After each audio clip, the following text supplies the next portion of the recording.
In San Marcos, a forgotten village, Henry Jones, a 68-year-old loner, lived in his secluded cabin surrounded by a dense and mysterious forest.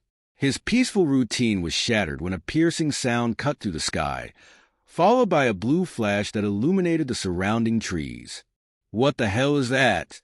Henry murmured, grabbing his flashlight and walking toward the woods. In the center of a clearing, he found a metallic craft enveloped in a pulsating light. The hatch opened with a hiss, and out stepped a female figure. Her skin shimmered with a bluish glow, and her deep black eyes carried an otherworldly intensity. Her silver hair gleamed under the moonlight. Henry stood frozen before the surreal sight. "Help," the woman murmured, staggering toward him. "Come on, let's get you to my cabin," Henry said instinctively, guiding her through the woods. Once inside his cabin, he helped her settle onto the couch. She looked exhausted, but there was something magnetic about her presence. She introduced herself as Azara, her gaze locking onto Henry with a curious intensity. "You saved me. Now I'll give you something in return," Azara whispered, stepping closer. Before Henry could react, she touched his face. A wave of warmth surged through his body, rejuvenating him instantly. His wrinkles vanished. His hair regained its chestnut color, and he felt a vigor he hadn't experienced in decades. Henry, now looking like he was in his 30s again, stared at Azara in awe. "How is it possible?" he whispered. "My kind possesses abilities that humans have yet to understand. And you, Henry, are special to me," Azara replied. She drew even closer, her fingers threading through Henry's hair. Her touch was electrifying. Without hesitation, she pulled him into a passionate kiss, a kiss that seemed to carry the energy of the stars. The heat between them intensified rapidly. Consumed by a passion he hadn't felt in years, Henry reciprocated with fervor. Azara led him to the bedroom, where they surrendered to a moment of pure ecstasy. Every touch, every kiss felt charged with cosmic energy. Henry's entire being vibrated, as if connected to something far greater than himself. Azara, glowing softly, radiated light that accentuated the blue hue of her skin in the dim room. After reaching the peak of their shared experience, both lay breathless. Azara traced her fingers over Henry's chest, a satisfied smile on her lips. "Do you feel that? We are connected now. This bond is unique to my species, formed with those we choose." Still catching his breath, Henry couldn't look away from her. "And now, what happens next?" he asked. "Now," Azara whispered, pressing a kiss to his neck, "we make the most of our time. They are looking for me, but until then, you are mine." Henry grinned, a mix of surprise and contentment washing over him. For the first time in years, he felt truly alive. The next morning, as dawn broke, Henry woke up feeling rejuvenated, as though the weight of the years had lifted from his shoulders. Azara lay beside him, her silver hair fanned across the pillow. Even in sleep, she radiated an aura of mystery and power. Henry quietly got up and went to the kitchen to prepare coffee. As the kettle hissed, his mind replayed the extraordinary events of the previous night. Suddenly, soft footsteps echoed down the hallway. "Did you sleep well?" Azara asked, appearing at the door wrapped in a blanket that beautifully contrasted with her bluish skin. Henry smiled, his heart racing once again. "Better than I have in years. I'm still trying to make sense of all this. If that's even possible." Azara approached him, her fingers gliding across his face in a gesture that already felt familiar. "There are things your human mind doesn't yet comprehend, but soon it will. There's something important you must know, Henry." His brow furrowed as he sensed the seriousness in her tone. "What is it?" "I wasn't sent to Earth by accident. My arrival is part of a mission. My species is searching for something, or someone," Azara explained, her black eyes glimmering. "There's an imminent threat, something that could destroy not only my people but yours as well." A shiver ran down Henry's spine. "What kind of threat?" Azara sighed, closing her eyes briefly. "They are called the Exiles, a faction of my people who rebelled against our laws. They seek to dominate and enslave entire planets. Earth is their next target." A tense silence hung in the air until Henry broke it. "So you're running from them?" he asked. "Yes, and now you're part of this. Our bond is strong, Henry. They will sense my presence and come after us." Henry nodded, his expression serious. "If they're coming, we need to be ready." Azara smiled softly, placing a hand on his chest. "That's why I chose you. You have an important role to play in this story, and I won't let anything happen to you." A new wave of determination swelled within Henry. For the first time in years, he felt a sense of purpose. He was ready to face whatever was coming. The morning remained calm until the first sign of danger. A sharp, high-pitched sound echoed through the cabin, making Henry and Azara exchange serious glances. Azara quickly ran to the window, scanning the forest outside. "They're here," she said, her voice tense. Henry grabbed an old shotgun hanging on the wall, but Azara placed her hand over it, shaking her head. "That won't work against them. Trust me."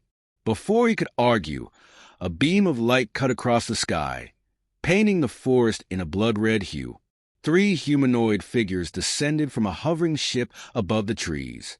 They were tall, clad in shimmering silver armor, and their golden eyes glowed with an ominous light. Azara stepped in front of Henry. "Stay behind me. They've come for me, but they won't take you." The exiles advanced slowly, their steps synchronized and menacing. The leader raised a hand, firing a blast of energy that struck the cabin, blowing off part of the roof. "Surrender yourself, Azara," the leader ordered, his voice cold and commanding, "or we will destroy everything." Henry, heart pounding, placed a hand on Azara's shoulder. "What do we do now?" Azara turned to him, her eyes glowing with a brilliance Henry had never seen before. "We fight, and we won't lose." Azara raised her hands, summoning a translucent blue energy shield around the cabin, deflecting the next attack from the exiles. Their leader snarled in frustration and signaled the others to move in. "Henry, stay strong," Azara said, her voice calm yet filled with authority.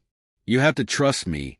Henry nodded, fear still visible in his eyes, but there was something else growing within him, a fierce determination to protect Azara. With a swift motion, Azara fired a beam of light at the exiles. 2 of them were thrown backward, but the leader remained standing, a sinister smile playing on his lips. "You know you can't hold us off forever, Azara.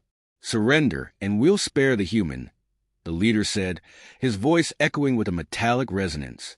"Never," Azara replied firmly, determined to help. Henry grabbed a broken piece of wood from the ground and charged forward, but before he could attack, Azara stretched out her hand, stopping him. "Your courage is admirable, Henry, but leave this to me." The exile leader stepped forward, his armor gleaming under the ship's crimson light. Azara closed her eyes for a moment, focusing.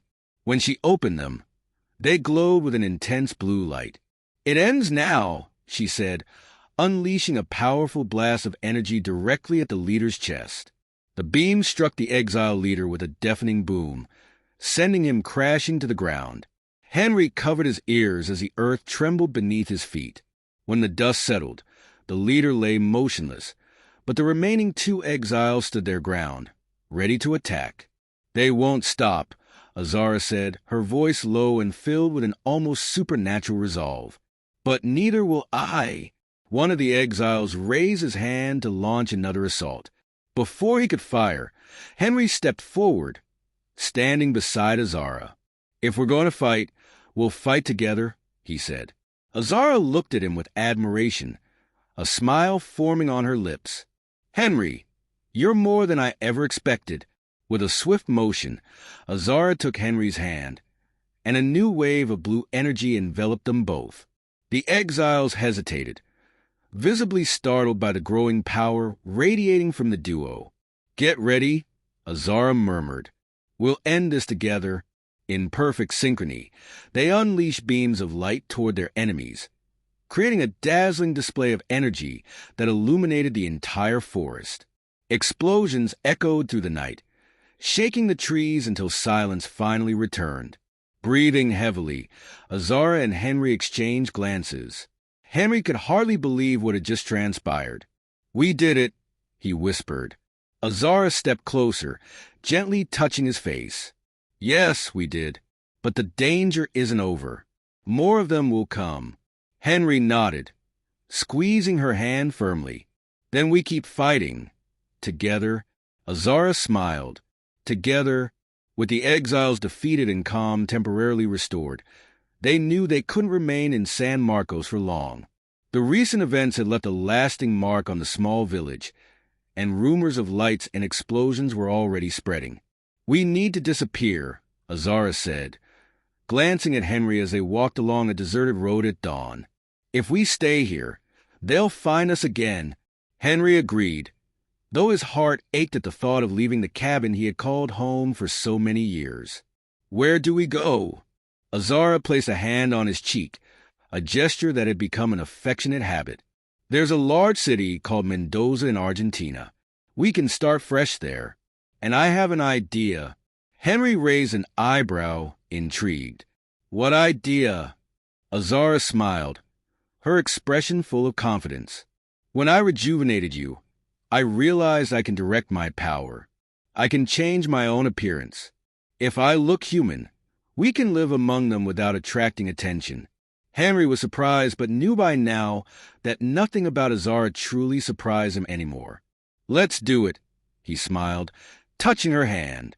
"Let's live our life together." Azara closed her eyes and concentrated. Her shimmering blue skin began to fade, taking on a warm, golden human tone. Her silver hair darkened into a rich chestnut color, and her black eyes transformed into a soft brown hue. When she finished, she looked entirely human, though she still carried that unique aura Henry so deeply admired. "What do you think?" she asked, spinning slowly so Henry could take in her transformation. "Perfect," he replied, pulling her in for a tender kiss. Days later, they arrived in Mendoza. They rented a modest apartment in the city center, ready to build a new life together. Henry found a job at a local bookstore, and Azara, now going by the name Isabella, became a science teacher. The days passed peacefully, and for the first time in years, both felt a deep sense of calm. Henry couldn't help but smile as he watched her stroll through the bustling streets, now disguised but still carrying that radiant presence only he truly understood. "Are you happy?" Henry asked one evening as they walked along the riverbank. Azara smiled, intertwining her fingers with his. "Yes. And you?" Henry stopped, gazing at her with intensity. "With you, always." As the city lights of Mendoza sparkled in the night, Henry and Azara, now Isabella, walked on, ready to face whatever the future held for them, together unstoppable and deeply in love.